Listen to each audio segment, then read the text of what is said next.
Welcome back to a Locked On NFL Insider Report. I'm your host, Kainani Stevens. Isaiah Stanbeck here to share his wisdom as always. And this time we're talking about the NFC Championship game. And of course, for the for most of this playoffs, I have been impressed by what the 49ers have been able to do as an underdog and as a low seed. Seeding hasn't meant much this playoffs so far, obviously with the one seeds out, but the 49ers have been impressive taking down, Dallas, and then what they were able to do at Green Bay as well. And now they're going to take on the LA Rams, who they had bested of throughout the season, but obviously playoffs, a completely different game. Are they going to be able to ride this momentum and maybe get a win? I think so. I think they have an opportunity. I think when you look at their history of the playoff run here they've had, obviously stepping up against Dallas. Dallas was, the leading offense in the entire NFL, and yet they were somehow able to slow these guys down. They were able to keep Dak Prescott off the field. They were able to have an effective running game, even though everybody knows that they're going to come in and play bully ball, and they simply just ran Dallas out of their own stadium. Then they followed it up by going up against Mr. Aaron Rodgers and the Green Bay Packers, one of the guys that we know is one of the most dangerous quarterbacks and weapons this NFL has ever seen, and they simply took them out of their game as well, took them out of their element. Now we know that the weather came in and played a part in that, but there's no excuses in this league. They came in with the snow and all, with the short sleeves, coming from California, and handed a Green Bay and Aaron Rodgers a loss, sending those guys packing and sending them now, the 49ers, to the NFC Championship game. They have a lot of momentum riding. These guys know who they are. Their identity is very, very well known. They are a physical, run-heavy team that wants to hit you in the mouth, and the LA Rams, they're next up. So LA, probably the opposite of momentum is what I would call it, because the second half of that game against Tampa was terrible. They were trying to lose that game, but somehow they still knocked off the champs. So I will give them credit for that. And Matthew Stafford has been playing well for them throughout the season, despite that, 2 quarters at the end of that game. But are the Rams, they're built for a Super Bowl run. Is this a team that's going to, have a lot of pressure on them? Is that going to be an issue? Because, it really is Super Bowl or bust for them. Oh, it's absolutely Super Bowl bust for them. Everybody in the league knows that the LA Rams have went all in. They took my chips and your chips, and they put them all at the table because these guys know that they can't financially afford to retain all these players that they have. They went out and made some great offseason acquisitions. They brought in Von Miller, they brought in Odell Beckham, and these guys are now loaded offensively, and their defensive line is playing absolutely insane. I can't even tell you how many times Tom Brady had pressure in his face last week with Aaron Donald and Von Miller hitting him seemingly every single play, making things very uncomfortable for them. They're going to need to step up big again and have that physical presence on this defensive line as they go up against guys that are like of Trent Williams and that dominant offensive line for the 49ers. Not only do they have that pressure on them, though, okay, they also are looking for redemption. These guys have already faced off against the Rams. The Rams and 49ers have faced off already twice in the regular season, being in the NFC West division together. In both games, San Francisco came out the victor. So I think aside from this opportunity to go into the Super Bowl, the Rams are looking for some payback.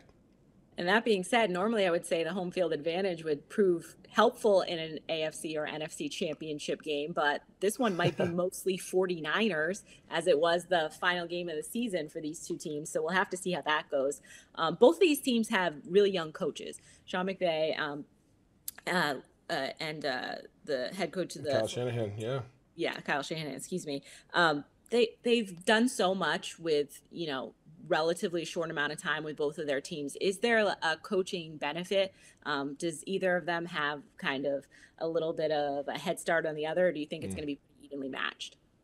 I think this is going to be a heck of a showdown between two young, hungry, passionate coaches. And both of these guys are very determined. Both of these guys are high intellect individuals with a great coaching background. Both of these guys also have not necessarily had the opportunity to walk away the victors in this particular position. Kyle Shanahan, in the back of his mind, he's thinking about his time when he was with the Atlanta Falcons as offensive coordinator when they went up 28-3 against Mr. Tom Brady, and they ended up losing that game. He was obviously accused of not being aggressive and being overly aggressive, not running the ball enough. So he's going to have that in the back of his mind, making sure that he doesn't miss that opportunity. And then when you start looking at the fact that Sean McVay has all the pressure in the world because he knows that he put, like I mentioned, all chips on the table to acquire Odell Beckham, to give himself that extra opportunity to go out there with Cooper Kupp, Odell Beckham, Cam Akers. I mean, these guys are completely stacked offensively and they're healthy. And there's their opportunity for them to go out there and do big things. Can he continue to deliver with his play play calling and this game plan to go ahead and give them the edge over San Francisco 49ers.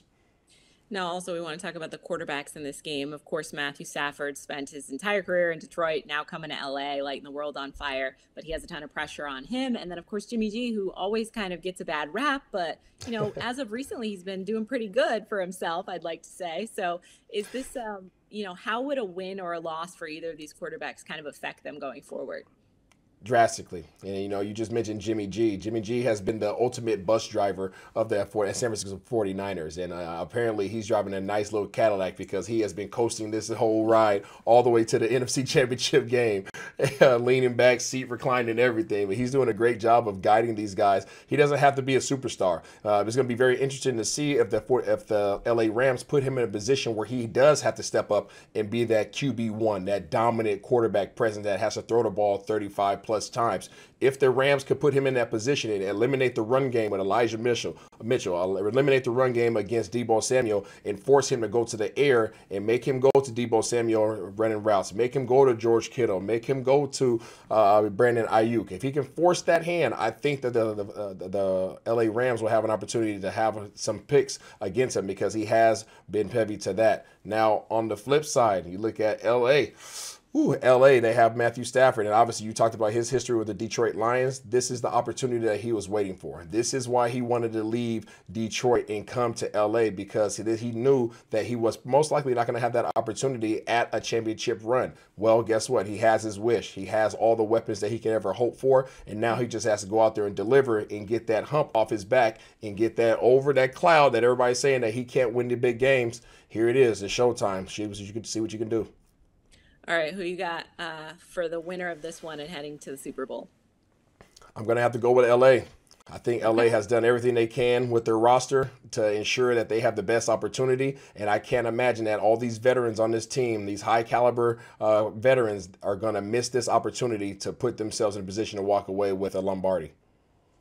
I like the 49ers, mostly because ever since I saw their entrance video, I'm hyped, I'm ready. And, I love a good underdog story. But this is why you're the expert. I am just here to facilitate, ask the questions that people have. So we'll see who's right next week. And I will hold you to yours, and hopefully you can hold me to mine, and I'll be right. But we'll have to see.